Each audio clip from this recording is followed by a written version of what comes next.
थोड़ी है, वो हाँ अलग होती जाती है आगे बढ़ते बढ़ते। हाँ लेकिन उसके पीछे जो फायर होता है उसको आगे धकेलने के लिए, आगे पुश करने के लिए, वो फिर भी जलता रहता है, क्योंकि वो बिल्कुल, फोर्स पकड़ एग्जैक्टली। करती है, वो आगे जाता है। तो रॉकेट्स की मैं अब ये थोड़ा ऊपर से बता रहा हूँ। रॉकेट्स की खास बात ये है कि उनका जो फ्यूल की जो क्वांटिटी होती है उसमें बहुत ज्यादा होती है, क्योंकि बहुत ज्यादा फ्यूल चाहिए और बहुत तेजी से जलाना है और बहुत उससे फोर्स क्रिएट करना है। इसमें चलो, ये है ठेला गाड़ी। कार्ड कार्ड जो है हमारे घर के बाहर भी हम देखते हैं, रास्ते में देखते हैं, ठेला गाड़ी में कोई सब्जी बेच रहा है, कुछ भी है, ठीक है। तो उस ठेला गाड़ी को लेके अगर हम उसको उसको खींचते हैं तो वो चलने लगता है, एक्सेलरेट करने लगता है। तो ये कार्ड भी मुझे उतना ही खींच रहा है जितना मैं कार्ड को खींच रहा हूँ, मगर मैं क्यों नहीं चलने लगता हूँ? उसी मैं नहीं चल रहा हूँ, उसके लिए अलग कारण है कि ये जो कार्ट है वो उसके नीचे पहिया है, तो कम फ्रिक्शन है कार्ट और जमीन के बीच।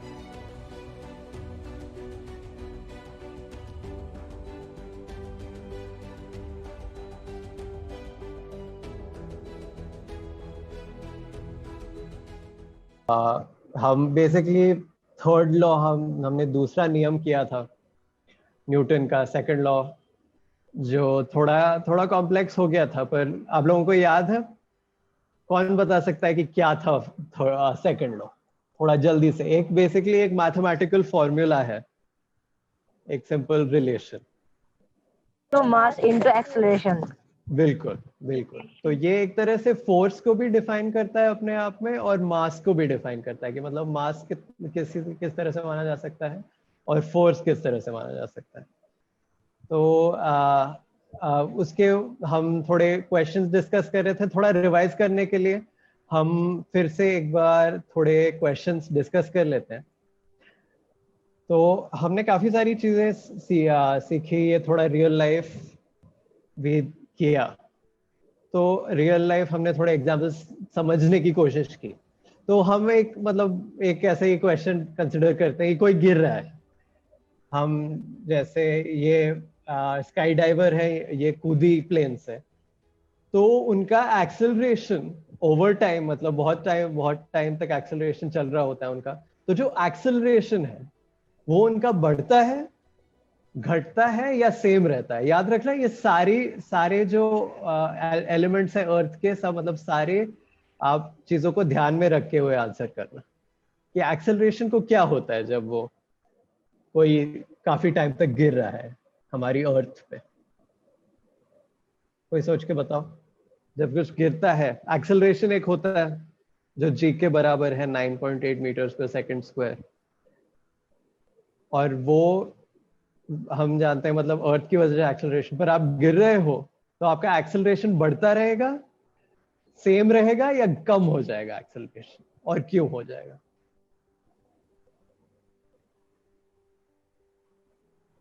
बताओ कोई। बढ़ता रहेगा। बढ़ता रहेगा एक्सेलरेशन। पर जी तो हमने बोला था कि कांस्टेंट होता है हमेशा अर्थ की वजह से जो एक्सेलरेशन होता है। तो बढ़ता रहेगा या सेम रहेगा या कम हो जाएगा? सेम रहेगा। ठीक है, सेम रहेगा। पर सिर्फ अर्थ नहीं है, हम वैक्यूम में गिर रहे हैं, या एयर एयर रेजिस्टेंस भी आएगा हमारा? एयर रेसिस्टेंस आएगा। तो एयर रेजिस्टेंस आएगा तो क्या होगा उसकी वजह से? सर स्लो होगी स्पीड। हाँ, स्पीड स्लो नहीं होगी, बिल्कुल। एक्सेलरेशन कम हो जाएगा। तो इसका जो सही आंसर है वो है 2 डिक्रीजेस। तो क्या होता है कि एक्सेलरेशन आपका एक कांस्टेंट होता है, स्पीड आपकी बढ़ती रहती है। एक्सेलरेशन कांस्टेंट मतलब स्पीड आपकी बढ़ रही है, पर धीरे धीरे जैसे स्पीड बढ़ती है एयर रेजिस्टेंस बढ़ने लग जाता है, क्योंकि एयर रेजिस्टेंस डायरेक्टली स्पीड की वजह से, आप खड़े हो तो आप पे कोई एयर रेजिस्टेंस नहीं है। तो उस तरह से फिर एयर रेजिस्टेंस इतना ज्यादा बढ़ जाता है कि वो अर्थ के फोर्स के बराबर हो जाता है। तो फिर कोई नेट एक्सेलरेशन नहीं रहता है और एक स्पीड से ही आप गिरने लग जाते हो, और उसको हम टर्मिनल वेलोसिटी बुलाते हैं, या आप अंतिम गति हिंदी में बोले तो टर्मिनल वेलोसिटी आ जाती है। फिर आप एक ही गति से आप गिर रहे हो। तो जैसे आप अगर कूदे, हमारी किसी एक ह्यूमन की एवरेज टर्मिनल वेलोसिटी, आप ऐसे तब पाँव हाथ पूरा चौड़ा करके जैसे ये कर रही है करके आप कूदोगे, तो आपकी टर्मिनल वेलोसिटी करीबन 200 किलोमीटर पर आवर हो जाएगी। तो उस स्पीड से आप गिरोगे तो फिर भी आपका बुरा हाल होना है अगर आपने पैराशूट नहीं लगाया। तो पैराशूट इसलिए लगाते हैं ताकि टर्मिनल वेलोसिटी और भी कम हो जाए और आप एक बहुत ही कम स्पीड पे गिरो, आप आराम से लैंड कर सको। ठीक है, तो चलो इसी मतलब कॉन्सेप्ट में थोड़ा आगे जाते हैं। अब जैसे कोई फेदर गिर रहा है या एलिफेंट गिर रहा है, एक बहुत हल्की चीज, एक बहुत भारी चीज, तो ज्यादा एयर रेजिस्टेंस का फोर्स किसको आएगा? एक फेदर गिर रहा है, एक पर गिर रहा है किसी पंछी का, या एक पूरा हाथी गिर रहा है, ज्यादा एयर रेजिस्टेंस का फोर्स, उसका बल ज्यादा किस पे आएगा? फेदर पे। फेदर पे। फेदर पे आएगा। फेदर स्लो जाएगा ये तो हम दोनों को पता है, पर फोर्स ज्यादा किस पे लगता है? फोर्स सर एलिफेंट पे। एलिफेंट पे लगेगा। चलो, तो पर क्यों लगेगा ये पता चला? हाँ सर, उसका मास ज्यादा है। हाँ बिल्कुल, उसका मास ज्यादा है, वो काफी देर तक वो ज्यादा एक्सेलरेट करेगा। फेदर पे तो छोटा हल्का सा गिरा तो पूरा एयर रेजिस्टेंस उसको एकदम बहुत ही थोड़ा सा एयर रेजिस्टेंस लगेगा, फिर वो थोड़ा गिरेगा तो कम एयर रेजिस्टेंस में ही वो धीरे हो जाएगा। एलिफेंट बहुत तेजी तक चलता रहेगा, फिर बहुत सारा एयर रेजिस्टेंस जब आएगा तब उसकी कांस्टेंट स्पीड हो जाएगी, जो हमने टर्मिनल वेलोसिटी की बात की। तो ये हमारा आंसर बेसिकली एलिफेंट। ठीक है, अब ये थोड़ा और भी कॉम्प्लिकेटेड है। दो बॉल है, एक लकड़ी की है, एक आयरन की है, एक वुड एक लोहे की, और दोनों को गिराया, दोनों को गिराया। अच्छा ये बता, दोनों में भारी कौन सी होगी? लकड़ी की भारी होगी, लोहे की भारी होगी? लोहे की। ठीक है, दोनों को गिराया, तो फिर से वही सवाल, एयर रेजिस्टेंस का फोर्स किस पे ज्यादा होगा? ये किसी पे ज्यादा, मतलब लकड़ी वाली पे, लोहे वाली पे, या दोनों पे बराबर?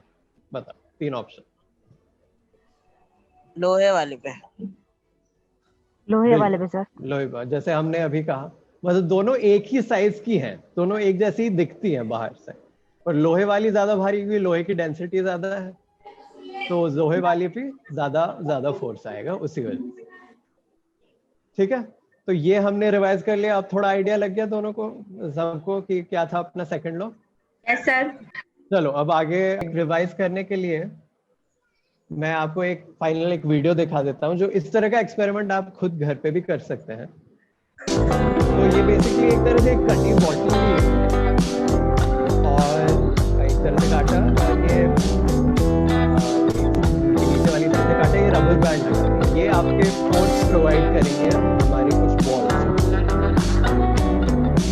ये ऐसे रस्सी खींच के, अब देखिएगा कैसे लगा, ऐसे सीधा सेटअप किया, और ये रस्सी, और ये जितना खिंचती है उस हिसाब से हमको पता चलेगा कि कितना फोर्स लगेगा। ये उसको आप डायरेक्टली देख सकते हैं कितना। अब ये छोटी हल्की वाली बॉल उन्होंने, ठीक है, तो मास कम होता है तो एक्सेलरेशन ज्यादा होता है, उतने ही फोर्स से, उतनी ही हमने स्ट्रिंग खींची, एक्सेलरेशन अब इसका ज्यादा हो गया। अब इसकी जगह ये है ज्यादा बड़ी हैवियर बॉल डाली, इसको उतना ही फोर्स से खींचा और उतनी ज्यादा ऊपर नहीं गिरी। तो बेसिकली ये पूरा एक रिप्रेजेंटेशन आ गया, उतना ही इक्वल फोर्स लगाया, और आपने देखा कि ये बस इतनी सी ऊपर गई, जबकि वो वाली यहां तक एकदम ऊपर चली गई। तो ये एक बहुत ही सिंपल सी चीज है, पर ये आप वो मतलब उस प्रॉपर एक्सपेरिमेंट की तरह एक तरह आपको ये दिखाना है F=ma, तो इस तरह से दिखाया जा सकता है। तो स्टूडेंट्स, बच्चे लोग, हमने सब न्यूटन्स फर्स्ट लॉ और सेकंड लॉ अब तक किया, और अभी अभी हमने सेकंड लॉ के ऊपर एक वीडियो भी देखा। तो अभी हम जाते हैं न्यूटन्स थर्ड लॉ, जो तीसरा लॉ है और ये आखिरी लॉ है। तो यहाँ पे हम पहले ये बोलेंगे कि जो एक फोर्स है वो एक दो दो चीज के बीच में एक इंटरेक्शन है कि उनमें कुछ कम्युनिकेशन हो रहा है, ठीक है। तो जैसे कि अगर मैंने एक एक चीज को मैंने धक्का दिया, जैसे ये है इसको एक टेबल ले लो, इसके ऊपर मैंने एक सामान रखा, इसको मैंने अगर धक्का दिया तो वो भी मुझे एक्चुअली धक्का दे रहा है, ओके। तो ये जो फोर्स मैं दे रहा हूँ ये हर वक्त एक पैर मतलब जुड़वा में होता है। मैं जितना उसको पुश करता हूँ, मैं दीवार को पुश करूंगा दीवार मुझे पुश करेगा, मैं जमीन को अगर मैंने धक्का दिया तो जमीन मुझे उल्टा उतना ही धक्का देता है और उल्टा उल्टा डायरेक्शन में देता है। यही है थर्ड लॉ कि ये जो लास्ट लाइन लिखा है, you can not push anything without it pushing back at you. आप अगर दीवार को धक्का मारोगे दीवार उतना ही आपको धक्का मारेगा उल्टे डायरेक्शन में। और इसी के बेसिस में बहुत कुछ होता है जो हम देखते हैं मगर हमें उतना इसका ख्याल नहीं रहता कि ये थर्ड लॉ के लिए हो रहा है। कि जैसे हम जब चलते हैं रास्ते में, अगर कोई चल रहा है वो भी इसी कारण में होता है कि वो जमीन को पीछे धक्का मार रहा है और जमीन उसको आगे भेज रहा है, उसी लिए वो वॉक कर रहा है, चल रहा है। तो एक मिनट, ये वीडियो बीच में आ गया। हाँ, तो यहाँ पे लिखा है whenever an object exerts a force on a second object, ये है न्यूटन का तीसरा लॉ को अगर एक लाइन में अगर बताना चाहो, इंग्लिश में तो लिखा ही है तो मैं हिंदी मैं बताता हूँ कि जब भी कोई वस्तु किसी दूसरे वस्तु पर बल लगाती है तो दूसरी वस्तु पहले पर बराबर और विपरीत बल लगाती है, ठीक है। ये बहुत सिंपल सा है मगर इसका जो इफेक्ट है ये तरह तरह में की चीज में दिखाई देगा। जो कुछ कभी कभी वो बहुत क्लियर होगा कि ये थर्ड लॉ के लिए है और कभी कभी उतना क्लियर होगा भी नहीं, तो वो बहुत दिमाग लगा के समझना पड़ेगा। मगर थर्ड लॉ बहुत ही सिंपल है कि जब भी कोई एक वस्तु दूसरे वस्तु को एक धक्का देता है तो दूसरा वस्तु पहले वस्तु को उतना ही धक्का उल्टा दिशा में देता है, बस इतना, इससे ज्यादा कुछ नहीं है। अभी देखते हैं इसका कुछ इफेक्ट, कुछ एग्जांपल। जैसे कि ये यहाँ पे दिखा रहा है कि ये जो लाल शर्ट पहना हुआ लड़का वो दीवार में धक्का दे रहा है, मगर वो जो दीवार में धक्का दे रहा है वो नहीं गिर रहा है। वो इसीलिए नहीं गिर रहा है कि दीवार उसको उतने ही जोर से उल्टा धक्का दे रहा है, ठीक है। ये उसका हाथ जो है, ये देखो इसका जो हाथ से ये इस तरफ दीवार में जो वो धक्का दे रहा है, दीवार भी उसको उल्टा ही उतना धक्का दे रहा है, उसीलिए वो गिर नहीं जा रहा है। अगर दीवार उसका उल्टा धक्का ना देता तो वो लड़का ऐसे पलट जाता, गिर जाता, ठीक है। दूसरे एग्जाम्पल में ये क्या दिखाते हैं, piece of paper in a wall and a hand push it off must be for 0. The wall is pushing equally as hand on the paper, resulting in 0. This is more evident when you hold a balloon against the wall. It is crossed on both sides. Okay. इसमें चलो, ये है ठेला गाड़ी। Card जो है हमारे घर के बाहर भी हम देखते हैं, रास्ते में देखते हैं, ठेला गाड़ी में कोई सब्जी बेच रहा है, कुछ भी है, ठीक है। तो उस ठेला गाड़ी को लेके अगर हम उसको खींचते हैं तो वो चलने लगता है, एक्सेलरेट करने लगता है। तो ये कार्ड भी मुझे उतना ही खींच रहा है जितना मैं कार्ड को खींच रहा हूँ, मगर मैं क्यों नहीं चलने लगता हूँ? मैं नहीं चल रहा हूँ, उसके लिए अलग कारण है कि ये जो कार्ट है वो उसके नीचे पहिया है, तो कम फ्रिक्शन है कार्ट और जमीन के बीच में, और मैं और जमीन के बीच में बहुत ज्यादा फ्रिक्शन है। तो ये मत सोचो कि कार्ट मुझे नहीं खींच रहा है, वो भी मुझे उतना ही खींच रहा है जितना मैं उस ठेला गाड़ी को खींच रहा हूँ, मगर मैं नहीं चल रहा हूँ क्योंकि मेरे लिए फ्रिक्शन है। हाँ, अभी देखो ये जो बोलते हैं इसका मतलब क्या हुआ कि मैं धक्का मार रहा हूँ चाहे मैं खींच रहा हूँ, ये जो फोर्स जो होता है वो जुड़वा होता है, कभी एक नहीं होता है। जो भी आप फोर्स जिसको भी दो, कार्ट को धक्का मारो चाहे कार्ट को खींचो चाहे कुछ भी करो, उतना ही आपको झेलना पड़ेगा उल्टा, वो कार्ट से या तो दीवार से। मगर ये फोर्स तो उतना ही होगा मगर उसका इफेक्ट सेम ना भी हो सकता है। जैसे कि मैं जब कार्ट को एक जो ठेला गाड़ी को मैं जब खींचता हूँ ठेला गाड़ी मेरे तरफ आते रहता है, मगर आप बोलोगे कि न्यूटन थर्ड लॉ के हिसाब से वो जो ठेला गाड़ी भी मुझे मुझे खींच रहा है, तो मैं क्यों उसके तरफ नहीं जाता हूँ? इफेक्ट तो एकदम अलग अलग है। कार्ड के ऊपर एक इफेक्ट हो रहा है, मेरे ऊपर कुछ और इफेक्ट हो रहा है। इसका कारण है कि वहां पे एक कुछ थर्ड चीज, तीसरा चीज घुस गया जिसका नाम है फ्रिक्शन। ठीक है, वो आगे जाके हम देखेंगे। अच्छा, एक लास्ट लाइन ये लाल में है, वो आप नोट कर लो। ये जो एक्शन और रिएक्शन की, जो किसी को भी आप एक्शन ले सकते हो कि अगर मैं कार्ड को ठेला गाड़ी को मैं जो खींच रहा हूँ उसको अगर आप एक्शन बोलोगे, तो कार्ड जो मुझे उल्टा खींच रहा है उसको आप बोलोगे रिएक्शन। ये एक्शन और रिएक्शन एक ही चीज के ऊपर नहीं होता है। अगर मैं दीवार को ऐसे धक्का दे रहा हूँ, दीवार के ऊपर, जैसे ये लड़का यहाँ पे ये जो खड़ा था, अगर मैं उधर खड़ा हूँ, मैं दीवार के ऊपर धक्का दे रहा हूँ, तो दीवार भी मुझे धक्का दे रहा है। और यहाँ पे देखो मेरा जो एक्शन है, जो धक्का देना, जो पहले वाले को एक्शन बोलेंगे, वो दीवार के ऊपर पड़ रहा है, और जो रिएक्शन है वो दीवार के ऊपर नहीं पड़ रहा है, वो उल्टा मेरे ऊपर पड़ रहा है। तो एक्शन और रिएक्शन कभी एक ही चीज के ऊपर नहीं होता। ठीक है, तो इसके बाद से मीत। हाँ, मैं स्क्रीन शेयर कर दूँ, आप एग्जिट कर। I have to stop share. चलिए, तो थोड़े और हम एग्जांपल्स पे चलते हैं, क्योंकि ये जो एक्शन रिएक्शन है ना, ये हर जगह है। जैसे ये गाड़ी है, तो ये गाड़ी में क्या हो रहा है? गाड़ी आगे बढ़ती है तो कहाँ कहाँ होते हैं एक्शन और रिएक्शन? बताओ, यहाँ पे लिखा हुआ है वैसे, और ये अपनी समझ से भी बता सकते हो। कोई आइडिया दो।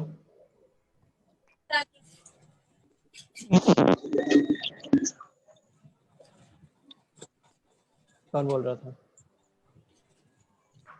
तो सब चलो, इतना यहाँ बहुत सारे एग्जांपल्स हैं, मैं ही आपको बता देता हूँ कि गाड़ी जब कभी आगे बढ़ती है तो टायर की वजह, घूमने की वजह से बढ़ती है। तो टायर जब ऐसे घूमता है तो यहाँ पे ऐसे पुश करता है टायर आगे, तो टायर रोड को पीछे पुश करता है, और गाड़ी और रोड, उस वजह से रोड गाड़ी को आगे पुश करता है, और गाड़ी आगे जाती है। दूसरा, रॉकेट कैसे चलता है? रॉकेट या इस हिसाब से तो प्लेन भी इस तरह से चलता है।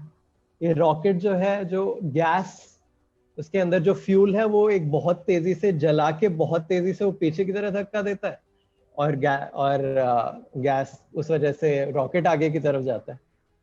हम कोई ऐसे स्प्रिंग खींच रहे हो, ये जिम में बंदा ये एक्सरसाइज कर रहा है जैसे, तो जो ये अंधा वो स्प्रिंग को खींचता है अपने ये मसल स्ट्रॉन्ग करने के लिए, और ये स्प्रिंग वापस उसको खींचती है, और उस रेजिस्टेंस की वजह से आपका एफर्ट लगता है, और एफर्ट की वजह से आपकी वो मसल्स बनती है।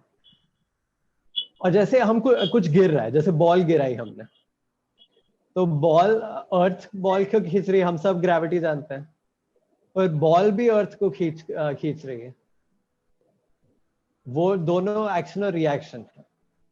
तो जैसे ये जो तीन थे, जो फर्स्ट तीन थे, ये तीनों सारे जो थे ऑलमोस्ट सारे फ्रिक्शन की वजह से।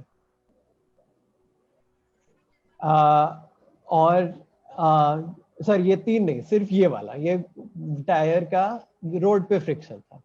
और ये जो गैस और ये जो रॉकेट वाला है, ये आप आसानी से खुद भी ट्राई कर सकते हो। आप किसी बलून में हवा भरो और हवा छोड़ दो, क्या होता है तब? बताओ, किसी ने किया है? बलून में हवा भरी है, पूरा नहीं भरा, और आपके हाथ से फिसल गया, उड़ जाता है। उड़ क्यों जाता है? क्योंकि उसकी हवा निकल जाती है। हाँ, तो हवा पीछे की तरफ निकलती है, जैसे हवा आपकी तरफ निकलती है, और बलून आपसे दूर उड़ जाता है, बस वैसे ही। तो वो एक एक्शन, एक आप कह सकते हैं एक्शन, वो हवा निकलने का इस तरफ, रिएक्शन वो हवा उसको आगे धक्का दे देती है। सर वो फोर्स हवा की वजह से आगे जा रहा है। हाँ, बिल्कुल बिल्कुल। तो ये थे थोड़े ऐसे एग्जाम्पल्स। अब थोड़ा क्वेश्चन पे आते हैं। चलो, हम क्रिकेट खेल रहे हैं, ठीक है, और किसी ने शॉट मारा, तो बैट ने तो बॉल को मारा, वो एक्शन हो गया। रिएक्शन क्या है इसमें? ए कि बॉल ने बैट को मारा, या प्लेयर के मसल्स ने प्लेयर के मसल से जो पावर आया, सो जो फोर्स आया जिसकी वजह से शॉट गया, वो frictional force between ground and players feet, कि आदमी खड़ा खड़ा है, बॉल आई, खड़ा खड़ा ही मार दिया, ग्रेविटी, या इनमें से कोई भी नहीं? खैर कोई भी नहीं तो है ही नहीं, इन चारों में से ही है, ऑप्शन बताओ। रिएक्शन, रिएक्शन फोर्स कौन सा है? The ball hit on the bat. Sir B.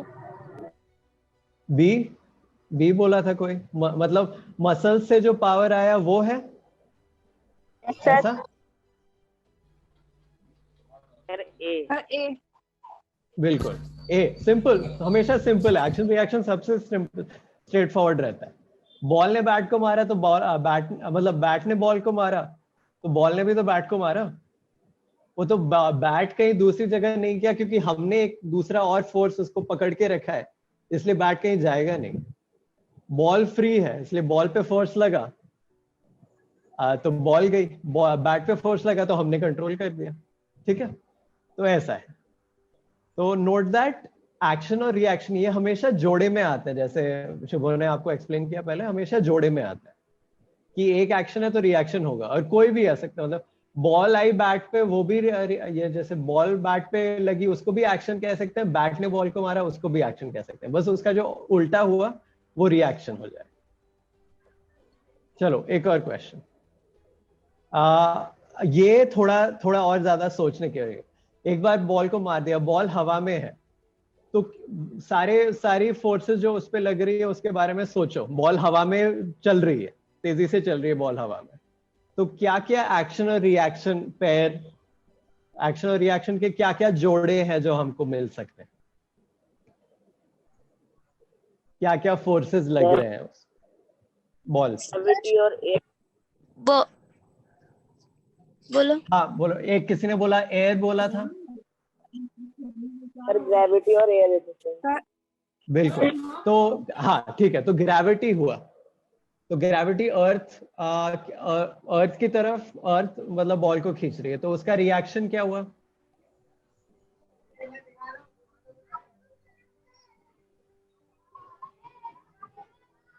Sir ball अर्थ को बिल्कुल बिल्कुल, वो हमें ध्यान में नहीं आता क्योंकि हम देख नहीं पाते अर्थ को ऐसा, क्योंकि ये वैसे भी मैं आपसे पूछूंगा कि ये ऐसा क्यों होता है, पर बॉल भी अर्थ को खींच रही है। ठीक है, तो एक ये हुआ, दूसरा कौन सा था बोले? एक जोड़ा तो ये हो गया, दूसरा कौन सा?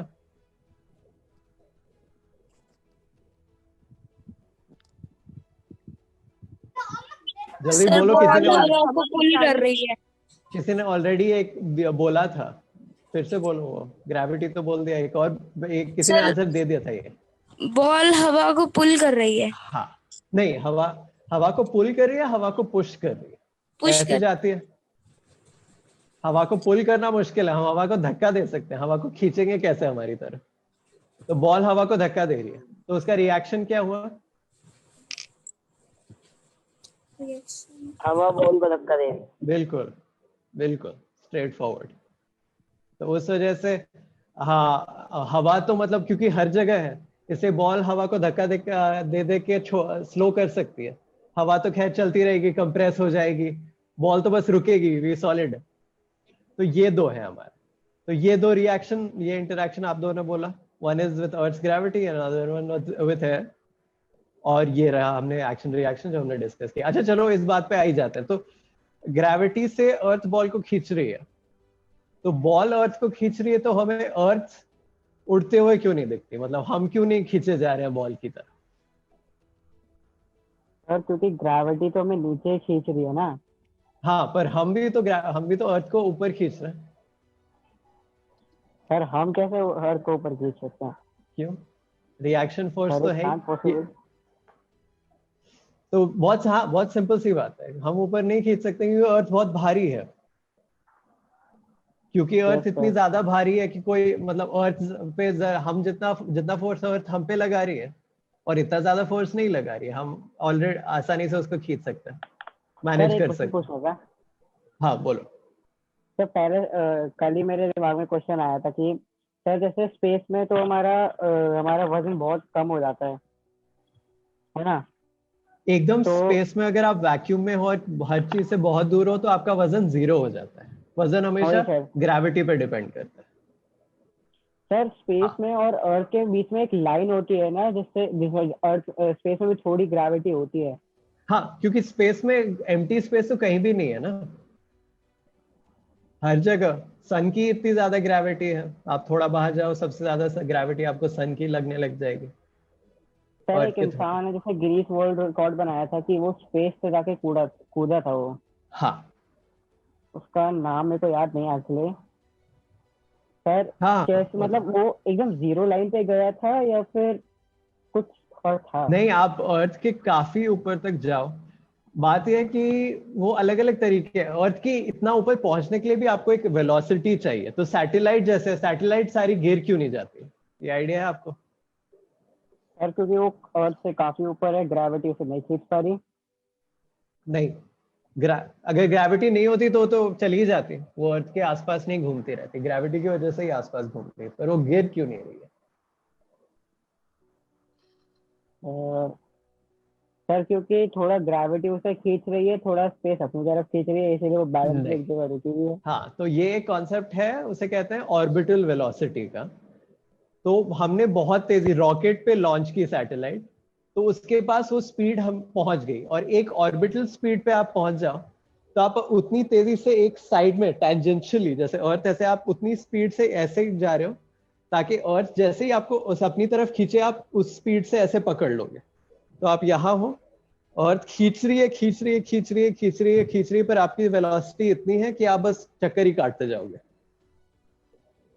आप डायरेक्टली इधर नहीं आओगे, क्योंकि आप जैसे ही इस तरफ आने लग गए आपकी वेलोसिटी और बढ़ेगी और आप थोड़ा और बाहर की तरफ खिंच जाओगे। इसी वजह से अर्थ सन में कोलैप्स नहीं होती, नहीं तो।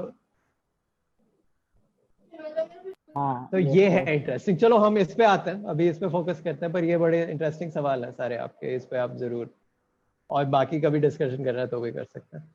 तो ये है एक, जैसे ये चलो हमने बॉल की बात कर रहे थे कि बॉल, अर्थ बॉल को खींच रही है, बॉल अर्थ को खींच रही है, तो फोर्स ज्यादा बड़ा किसका है, अर्थ की ग्रेविटी का, बॉल जिस फोर्स से अर्थ को खींच रही है, या दोनों का बराबर स्ट्रेंथ है? बताओ।